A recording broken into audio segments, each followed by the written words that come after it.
Dear aspirants, welcome to our YouTube channel.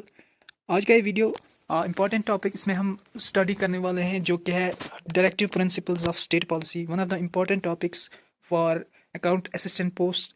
So friends, इस video को and तक ज़रूर देखें क्योंकि इससे क्वेश्चन आने के चांसेस बहुत ज़्यादा है और ये मोस्ट इम्पॉर्टेंट टॉपिक है जनरल स्टडीज़ पोर्शन का, आपके सिलेबस का। So friends, let's begin.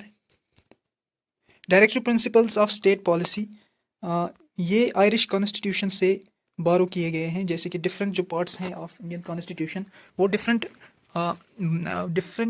Countries के कॉन्स्टिट्यूशन से बारो किए गए हैं। ऐसे ही पार्ट 4 से बिलोंग करता है डायरेक्टिव प्रिंसिपल, और ये पार्ट 4 ऑफ द कॉन्स्टिट्यूशन है। इस पर मैंने सेपरेट वीडियो बनाया है जिसमें कि सारे पार्ट्स को रिमेंबर करने के लिए मैंने ट्रिक भी प्रोवाइड की है। सो फ्रेंड्स, आप उसको देख सकते हैं। और पार्ट 4 से जो है वो डिफाइन करता है directive principles of state policy. So friends, ये क्या होते हैं directive principles? Friends, directive principles of state policy aim to create an social and economic conditions. ये ऐसे प्रिंसिपल्स होते हैं कॉन्स्टिट्यूशन में रिटन जिनसे कि आप सिटीजन्स को एक अच्छी लाइफ प्रोवाइड कर सकें, उनकी जो लाइफ है वो इम्प्रूव हो सके। अपार्ट फ्रॉम फंडामेंटल राइट्स जो हैं वो आप प्रोवाइड करते ही हैं, साथ में ये ऐसे प्रिंसिपल्स आप कॉन्स्टिट्यूशन प्रोवाइड करती है जिससे कि सिटीजन्स की लाइफ जो है इम्प्रूव हो सके और डेमोक्रेटिक और वेलफेयर स्टेट क्रिएट की जा सके। सो ये थी डेफिनेशन डायरेक्टिव प्रिंसिपल्स की। फ्रेंड्स, ये जो डायरेक्टिव प्रिंसिपल्स हैं इन्हें सोल ऑफ द कॉन्स्टिट्यूशन भी कहा जाता है और कॉन्शियस ऑफ द कॉन्स्टिट्यूशन भी कहा गया है। ग्रैनविल ऑस्टिन ने इन्हें कॉन्शियस ऑफ द कॉन्स्टिट्यूशन यानी कि जो कॉन्स्टिट्यूशन है उसका ज़मीर इसको कहा गया है। Directive principles of state policy जो है ये नॉन जस्टिशेबल होते हैं। आर्टिकल 37 में लिखा गया है। नॉन जस्टिशेबल का ये मतलब है कि ये आप कोर्ट के थ्रू, जैसे आप फंडामेंटल राइट्स को क्लेम कर सकते हैं, डायरेक्टिव प्रिंसिपल्स को कोर्ट के थ्रू आप एनफोर्स नहीं करवा सकते हैं गवर्नमेंट की तरफ, गवर्नमेंट से। सो फ्रेंड्स, ये नॉन जस्टिशेबल राइट्स होते हैं। So friends, let's begin. अब बात करते हैं 4 तरह के जो डायरेक्टिव प्रिंसिपल्स प्रोवाइड किए हैं कॉन्स्टिट्यूशन में। पहला जो है वो है इकोनॉमिक प्रिंसिपल्स। पहले है इकोनॉमिक प्रिंसिपल्स के डायरेक्टिव प्रिंसिपल जो इकोनॉमिक प्रिंसिपल्स को प्रोवाइड करते हैं। पहला है गवर्नमेंट, ये 3A, आर्टिकल 3 का पार्ट ए है। इसमें ये कहा गया है government should promote the adequate livelihood for both man and women. Government की जिम्मेवारी है कि वो लाइवलीहुड प्रोवाइड करे, जिससे कि यानी कि एक अर्निंग प्रोवाइड करे जिससे कि फैमिलीज सर्वाइव कर सकें, अपनी रोज़गार कमा सकें। तो ये आर्टिकल 3A है और इसमें ये आता है इकोनॉमिक प्रिंसिपल्स में। इकोनॉमिक प्रिंसिपल्स में जो दूसरा आता है वो है 3B, वो है उसमें ये लिखा गया है कि ownership of resources of government should be distributed, यानी कि गवर्नमेंट की जो ओनरशिप है रिसोर्सेज की, यानी कि गवर्नमेंट मोनोपोलिस्टिक नहीं होनी चाहिए और जो रिसोर्सेज हैं वो डिस्ट्रीब्यूट किए जाए। सी पार्ट जो है वो बताता है इकोनॉमिक प्रिंसिपल्स का, there should be no concentration of wealth at one point, यानी कि वेल्थ की जो है कंसंट्रेशन नहीं होनी चाहिए एक जगह पे। और फ्रेंड्स, ये इकोनॉमिक प्रिंसिपल है थर्ड। इकोनॉमिक प्रिंसिपल फोर्थ क्या है? Equal pay for equal work, यानी कि men and women should be paid equally. यह है fourth economic principle directive principles में। और फिफ्थ है state should ensure that no exploitation of women should take place, यानी कि वुमेन्स की एक्सप्लॉयटेशन नहीं होनी चाहिए। जितना मेंस को काम दिया जाए उतना ही इक्वली उनको भी प्रोवाइड किया जाए और एक्सप्लॉयटेशन नहीं होनी चाहिए। और 39A में एक और इकोनॉमिक प्रिंसिपल आता है, वो है ये जो है 39A का इकोनॉमिक प्रिंसिपल, ये 42nd अमेंडमेंट एक्ट के थ्रू ऐड किया गया था। इसमें लिखा गया है state should ensure free legal aid for deserving people. तो फ्री लीगल एड, जो फ्री लीगल क्लिनिक्स चलते हैं, यानी कि गवर्नमेंट आपको प्रोवाइड करती है लीगल एड, आपको एडवोकेट्स प्रोवाइड करती है, तो वो ये आर्टिकल 39A में कहा गया है डायरेक्टिव प्रिंसिपल्स में बिलोंग करता है ये इकोनॉमिक प्रिंसिपल, यानी कि गवर्नमेंट की जिम्मेवारी है कि वो फ्री लीगल एड जो अफोर्ड नहीं कर सकते उनको प्रोवाइड करे। अब बात करते हैं सोशलिस्टिक प्रिंसिपल्स की। सो उसमें पहला जो है article 41, state should ensure right to work, यानी कि उसके राइट टू वर्क, काम दिया जाए गवर्नमेंट की तरफ से हर एक को, जिसके पास कोई काम नहीं है उसे काम दिया जाए। ये गवर्नमेंट की रिस्पॉन्सिबिलिटी है अंडर DPSP। सेकंड जो है इसी आर्टिकल 44 में मेंशन किया गया है right to work and public assistance to old age, यानी कि ओल्ड एज पेंशन प्रोवाइड की जाए। डिसेबल्ड और 6 पर्सनस के लिए बीमार जो है उनको भी ओल्ड एज पेंशन, उनको पेंशन प्रोवाइड की जाए। तो इसी के अंडर आप देख सकते हैं राइट टू वर्क में नरेगा जो है स्कीम वो लाई गई है और उससे 100 डेज़ की काम दिया जाता है। इस लेबर सेक्शन को। आर्टिकल 42 है, अब उसमें ये लिखा गया है state should ensure just and human condition, यानी कि वर्क पे कंडीशन जो है वो ह्यूमैन कंडीशंस हों, उस वहाँ पे काम करने लायक इन्वायरमेंट प्रोवाइड किया जाए। तो यह है आर्टिकल 42 सोशलिस्टिक प्रिंसिपल्स का।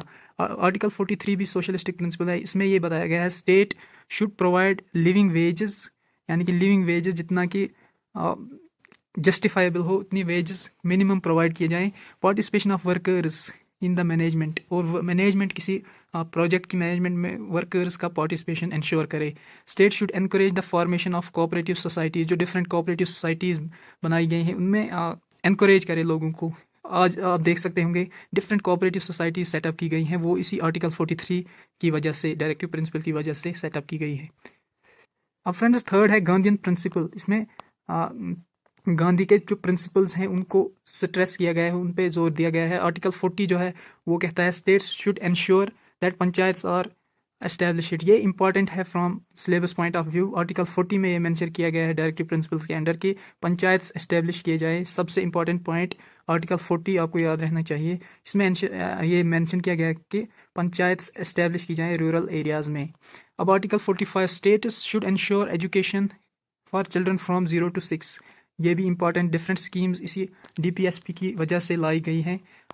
नेक्स्ट जो है वो है आर्टिकल 46। उसमें ये मेंशन किया गया states should ensure economic and social interest of SC and ST, जो इंटरेस्ट हैं इनके उनको प्रमोट किया जाए। SC और ST के सेक्शन के लोगों की के जो इंटरेस्ट हैं उनको प्रमोट किया जाए। सो फ्रेंड्स इसमें आप डिफरेंट एक्ट्स देखते हैं जैसे कि फॉरेस्ट राइट एक्ट, तो वो इसी डायरेक्टिव प्रिंसिपल को रियलाइज़ करने के लिए लाया गया है। नेक्स्ट जो है आर्टिकल 47 है गांधीयन प्रिंसिपल में। इसमें यह मेंशन किया गया states should ensure prohibition on consumption of alcohol, यानी कि प्रोहिबिशन ऑन अल्कोहल यूज़। यह है article 47 and should improve the living standard, और इसी में बताया गया कि लिविंग स्टैंडर्ड को इम्प्रूव किया जाए लोगों के।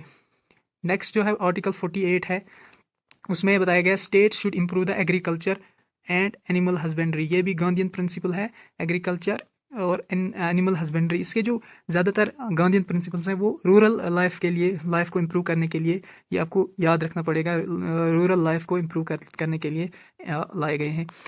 नेक्स्ट जो है वो है 48A। इसी का सब जो सेक्शन है वो है शुड इंश्योर द प्रोटेक्शन, यानी कि government should ensure the protection of wild life. ये 42nd अमेंडमेंट एक्ट के थ्रू इसमें लाया गया है। DPSP में 42nd अमेंडमेंट एक्ट के थ्रू लाया गया है। तो डिफरेंट एक्ट्स फिर गवर्नमेंट ने लाए हैं वाइल्ड लाइफ को प्रिजर्व करने के लिए और इन्वायरमेंट को प्रोटेक्ट करने के लिए। 1986 का जो इन्वायरमेंटल प्रोटेक्शन एक्ट है ये इंपॉर्टेंट, आप नोट डाउन कीजिए। 1986 में लाया गया है इन्वायरमेंटल प्रोटेक्शन एक्ट। फ्रेंड्स अब बात करते हैं लिबरल और कम्युनिटी प्रिंसिपल्स। ये हैं 4th type of DPSPs, liberal या कम्युनिटी प्रिंसिपल्स ने कहा था।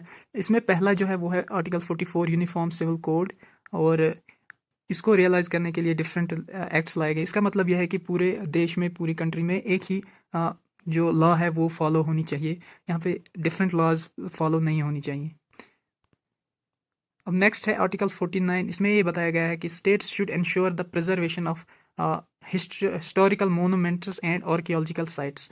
तो जो हिस्टोरिकल प्लेसेस हैं उनको सिक्योर किया जाए गवर्नमेंट की तरफ से, और आर्कियोलॉजिकल साइट्स को भी प्रिजर्व किया जाए। जो म्यूजियम सेट किए जाते हैं वो इसी DPSP की वजह से किए जाते हैं। आर्टिकल 50 है नेक्स्ट लिबरल प्रिंसिपल, वो कहता है separation of judiciary from executive. One of the most important जो DPSP है ये कहता है कि जो जुडिशरी है वो सेपरेट होनी चाहिए एग्जीक्यूटिव से, यानी कि जो ब्रांच हैं गवर्नमेंट की, जैसे गवर्नमेंट की ब्रांच है वो जुडिशरी से अलग होनी चाहिए, जुडिशरी इंडिपेंडेंट होनी चाहिए। आर्टिकल 50। आर्टिकल 51 की बात करें तो ये कहता है states should ensure international peace, sense of brotherhood. तो ये पीस को प्रमोट करता है ये आर्टिकल 51। तो ये लिबरल या कम्युनिटी प्रिंसिपल है DPSP के अंडर, आर्टिकल 51। सो फ्रेंड्स इस तरह से हमने कंप्लीट कर लिए सभी डायरेक्टिव प्रिंसिपल्स। इसमें से क्वेश्चन आने के चांसेस बहुत हाई रहते हैं। सो फ्रेंड्स हमें उम्मीद है इस वीडियो को देखने के बाद आपके सारे डाउट्स क्लियर हुए होंगे, और आप कोई भी क्वेश्चन अगर इनमें से आए तो आप कर पाएंगे।